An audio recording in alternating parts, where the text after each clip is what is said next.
Magandang araw mga kasandugo. Ngayong araw ay magpapanglaw tour ako. Tour around Panglao. Nung nakaraan ay Bohol countryside tour yon, mga tourist spot sa Bohol. Ngayon ay nakafocus tayo sa Panglao lang.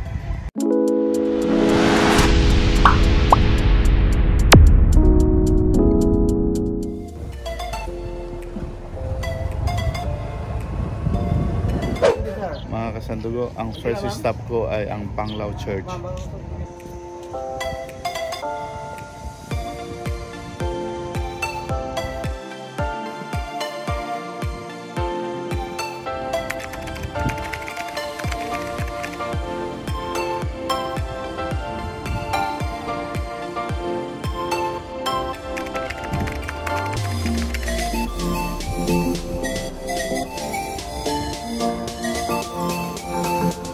Ito naman mga kasandugo ang second stop natin dito sa Panglao, ang Nova Shell Museum. Siyempre siguro mga iba't ibang klaseng shells ang makikita natin sa loob.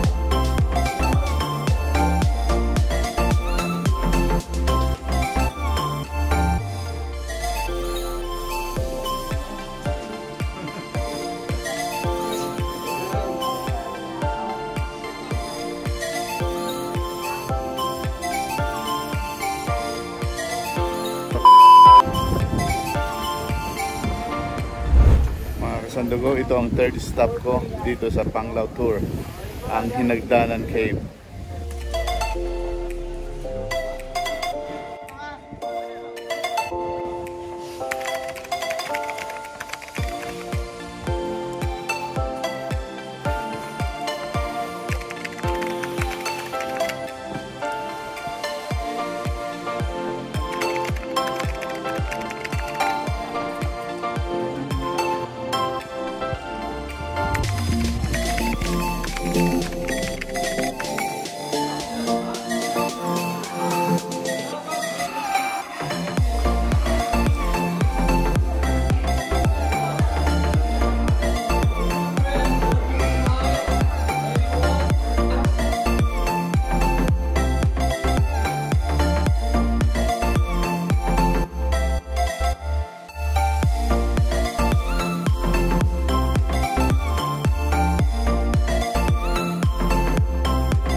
Mga kasandugo, ito pong Hinagdanan Cave ay isang private land dati.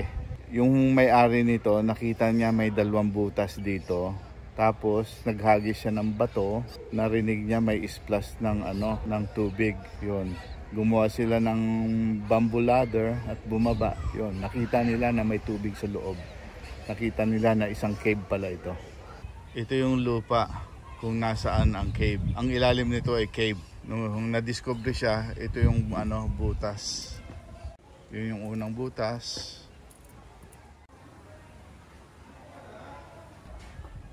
At ito yung pangalawang butas. Naririnig na nga yung mga boses sa baba ng mga tao.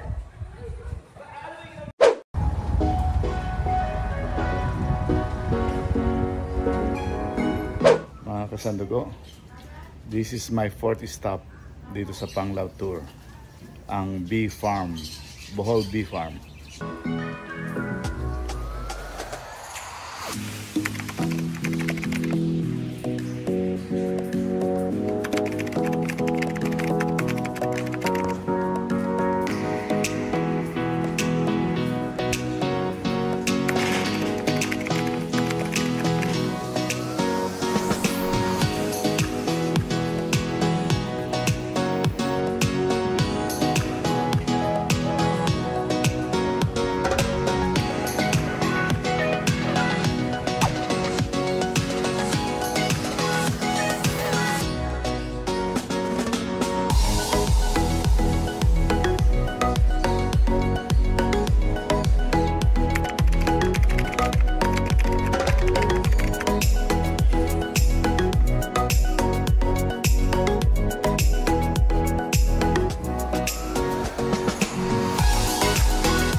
kasandugo, itong Bohol Bee Farm ay dating gumagawa ng mga honey.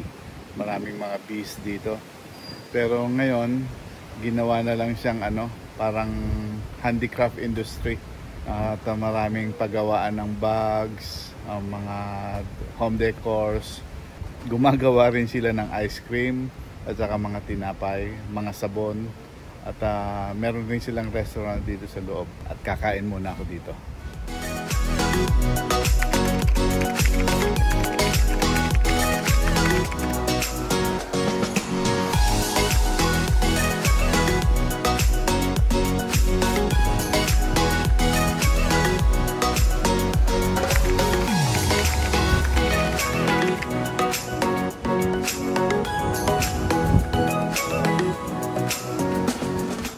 Mga kasandugo, nandito na ako sa loob ng restaurant. Nakaupo, facing the ocean. Napakaganda ng view. At habang hinihintay ko ang aking pagkain, tingin-tingin muna sa dagat na napaka-relaxing talaga.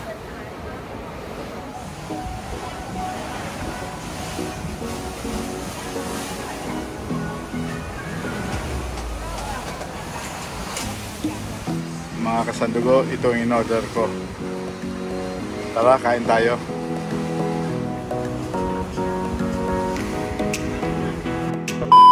Mga kasandugo, tapos na ang aking panglaw tour. At nandito na ako sa pier at paalis na. Maraming salamat sa inyong panonood. Please like, share, and subscribe. God bless. Thank you. Thank you for watching. Mabuhay.